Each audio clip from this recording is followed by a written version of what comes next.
মাজলুমের দোয়া থেকে আপনারা বেঁচে থাকবেন, কারণ মাজলুমের দোয়া আর আল্লাহ পাকের মাঝে কোনো পর্দা নেই।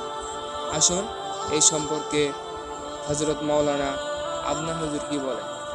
তুমি মজলুমের দোয়া থেকে বেঁচে থাকবে। মজলুম কাকে বলে? যার উপরে জুলুম করা হচ্ছে, যার উপর জুলুম করা হচ্ছে, এই মজলুমদের দোয়া থেকে তুমি বেঁচে থেকো। কারণ লাইসা বাইনাহা ওয়া বাইনাল্লাহি হিজাব, কারণ ওই মজলুমের দোয়া আর আল্লাহ পাকের মাঝে কোনো পর্দা নাই। কথা কি বুঝতে পারছেন? মাজলুমের দোয়া আর আল্লাহ পাকের মাঝখানে কোনো পর্দা নাই। যদি আপনি কারোর প্রতি জুলুম করেন আর সে যদি হাত তুলে বলে আল্লাহ অমুক নেতা আমার উপর জুলুম করেছে, আপনি শেষ। আপনি নিজে ধ্বংস হবেন, ধ্বংসিত হবেন।